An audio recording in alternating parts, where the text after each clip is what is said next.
Hello, world. The business world, am I back on audio now? Hopefully we'll get some answer now. That was totally and utterly wasted. So I'm probably going to restart that if you can hear me. Yeah, I will be. You're damn right. I'll be sacking him. Okay, we're going to start again. Apologies for that. So let's get back to it. I got an Instagram message from a Mr. Michael Lewis. Thank you very much indeed, Michael. And he says, my question is, as a man in business, a businessman per se, I need to be respected. Everyone knows that a plump mustache is an easy way to achieve this. However, I grow no hair on my philtrum, and my team make fun of me for it. Let's have a look. Yeah. Is there any other way that they can respect me? That's a very good question, Michael. And I'll be very honest with you. At the moment, you're very much scraping the barrel of respect. And so you need to remediate this through supplementary outside help. My advice? Hire a high school bully. Not this one. Hire a high school bully. The high school bully will help you install discipline and respect immediately.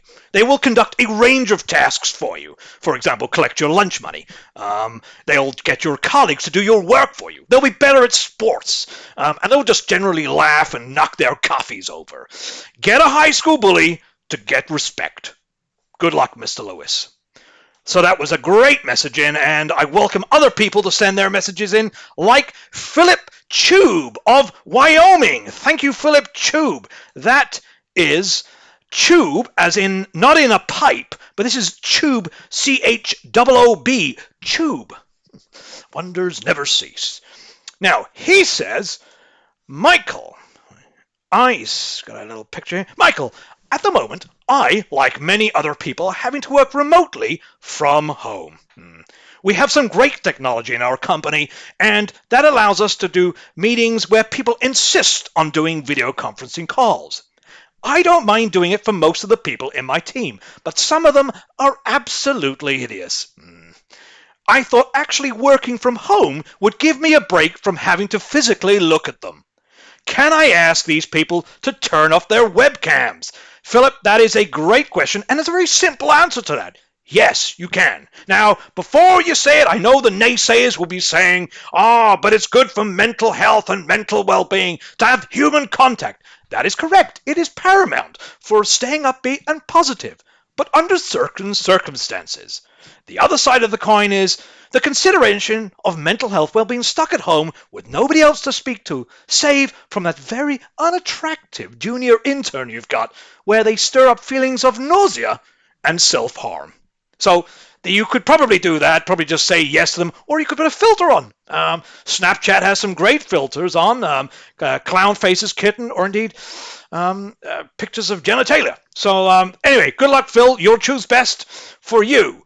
Our next question comes from, let's go with a question up here.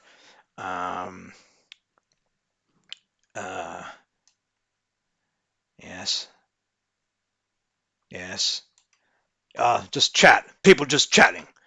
Okay, well, the next question comes in. Is a genuine letter all the way from Colin Badella in Southampton in the United Kingdom. He says, Dear Michael, when the lockdown finally lifts, I feel it would be a good opportunity for people to make a second first impression as they re-enter the workplace.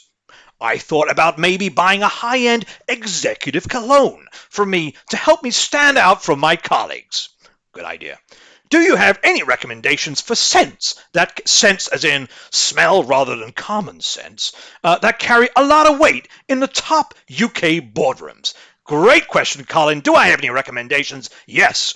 Old Spice. Specifically, garam masala.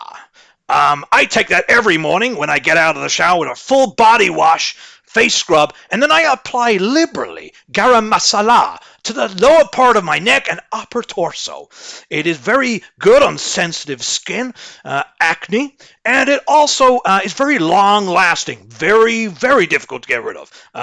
But it's a very pleasant aroma and gets people salivating at the sight of you or the smell of you. So thank you very much, Colin, for that letter. I'm just checking the feed again. I have an email in from a message in. Do I have a ponytail? No, I didn't, but I have done in the past when I was an executive producer for a small independent production company that made soft adult films for PBS. You may have seen it. And it was the go-to thing in the mid to late 90s. So, yes, I did have one. It was a thing to do, but now I no longer do. So thank you very much, Aina, for your question. The next email is from an email in from Ian Tanet at hotmail.com. Thank you, Ian. He says, what is the best deal you have ever negotiated, Michael? That's a great question. Well, there's a few things that spring to mind, Ian. I provided a $300 million excessive leverage finance loan for Microsoft. I provided advisory services to the royal family in their extensive acquisition of subprime properties in inner city London. When I was just 15, I helped negotiate a discounted fixed rate loan for a syndicate of cheesemongers. But I would probably say that my piece de resistance, as it were, I negotiated a $20 million long-dated FX swap for a conglomerate of rural Bhutanese pig farmers. Needless to say, they were in for an absolute massive killing when the Ngultrum basis widened, and I was incidentally made a huge amount of profit on that myself, and I was also made chairman of the Bhutan Pig Alliance. So that is the most satisfying deal that I have done. Thank you, Ian. A question from Lil Mike out here. Maybe he's Irish. What is your get up and go breakfast? Two poached eggs and 2 toast. And a glass of orange juice. And a mint. Because nobody likes the smell of egg on a breath. So thank you, Lil Mike out here. The next question, we have about 5 more minutes left, is an email. Oh, good. From, let's have a quick look. From Jake Jarvis. Jake Jarvis says, he's from San Diego Lexus Car Hire. Yes, I remember you, Jake. You didn't provide me with a heated passenger seat and the extendable cup holder. So, yeah. Anyway, you sent a picture in, and you have said, is white socks okay with black shoes? Fuck's sake. Right. Another question in from Brooke Bond, Irvine, California. And she says, Dear Michael, I work in a 2-person team in a small office.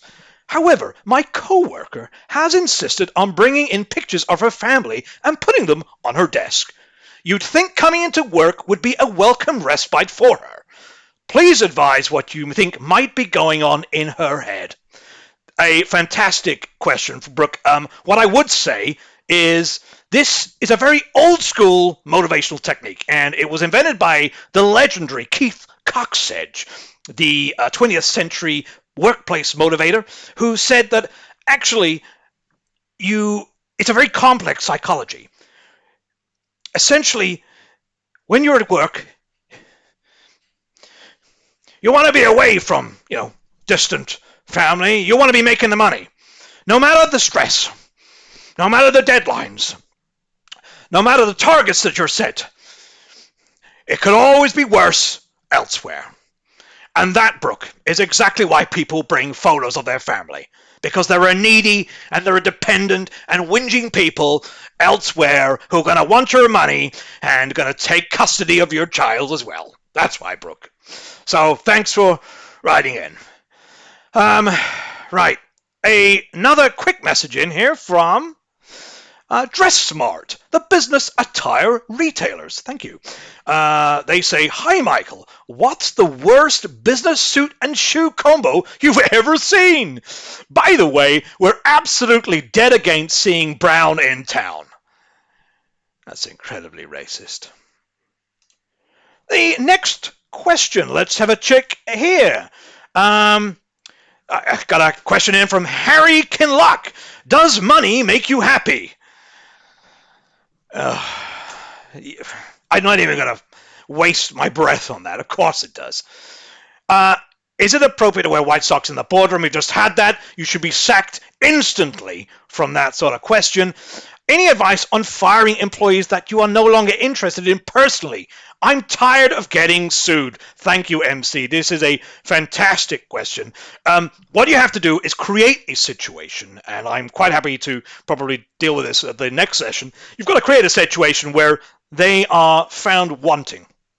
For example, I'm talking real serious gross misconduct. Perhaps crap on a desk, perhaps finger up a skirt, that sort of thing. You want to be very careful and ensure that they are going to get absolutely fired, because if this comes back on you, it's egg, it's cream on your face.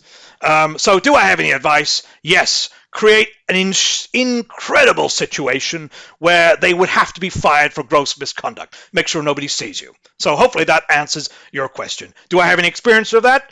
Yes, I do. It involves some Peruvian Botox specialists. How to put them down. And they were all female, and I was all interested in them. But after that, they got older, and I had to get rid of them. Without naming names, who's your best ever employee?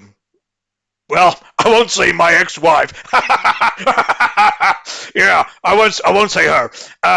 It's probably Barbara. Now, she is a beast to look at. She acts as my global chief executive receptionist.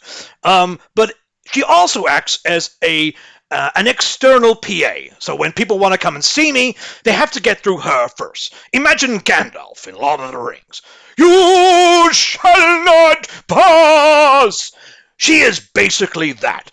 She's got one eye, where she's got a glass eye, but it was positioned incorrectly, so it's always looking to the left. She is possibly the best employee I've ever had. Also, she's very good at Christmas parties, getting a little bit too frisky with those junior male employees I need to get rid of because we need to shed our costs at the end of the year. So, yes, Barbara, my chief global executive receptionist. Mike, do you see anything... Michael, do you see anything wrong with me asking prospective employees on putting a photo on their CV? My boss, the agent, says it's over the top. Well, we covered this last week. In short, yes, you should. I would recommend you go and look at my video from last week, but it really depends. You have to be attractive to put your photo on there. Otherwise, it will just put people off. Failing that, put famous people on your CV. You'll get in, but at that stage, you've basically got the job. So I would advise you to look at my video from last week. Whatever happened to Barbara? She still works for Best in Business. She's doing very well. She's now 59. She's approaching retirement. She's on for quite a lot. She's got quite a few shares in the company, so we have to manage that appropriately. But she's still working. She has a team of 4 working under her. Literally, the junior intern was caught under her and was sacked immediately for gross misconduct. So hopefully that answers your question, MC, as well. Hi, Michael. Did you teach the Donald everything he knows about leadership? Well, not everything. Donald and I do go some way back. In fact, I've got a photo somewhere, which I'll show with you next week. But not everything. Certain things I don't agree with him on. Build the wall, drain the swamp. The man is obsessed by gardening. So I would probably say not everything, but a few tips and hints. Yeah. Right, so we've got one more question in from LaRonda Warren from Boston, Massachusetts. Hi, Michael. I thoroughly enjoy watching your Best in Business videos and your social media feeds. Yeah, she sent a lovely picture in. Oh, good Lord, that is extraordinary. Just trying to work out what that is there, poking out. Anyway, Lorenda, we should probably meet up and discuss. She has said, I have started a graduate training program at a large investment bank. Good for you. However, I was sent an email the other day from a very senior and angry trader. What does it mean? Here she goes. The Brent crude and WTI crude dispersion curves have inverted, resulting in contango for all North American commodity refineries. Please offset my basket immediately to avoid serious losses and bringing the banks to its knees. And we are out of time. Thank you very much for joining me, Michael O'Hare, for my live Q&A session. What I would say is I thank you very much for joining me. We are here every Sunday at this time, a little bit like a church, but more business and balance sheet focused. Please get your family, friends, and co-workers to come and join us and submit their questions and pictures, a bit like Mr. Michael Lewis. Subscribe to the YouTube channel and to see more Best in Business videos. And of course, there's a little alert there which will remind you that we're here every Sunday at 8 o'clock, and keep sending your questions in. I'll get to answering them very soon. Anyway, have a great Easter week, and I look forward to seeing you same time, same place next Sunday.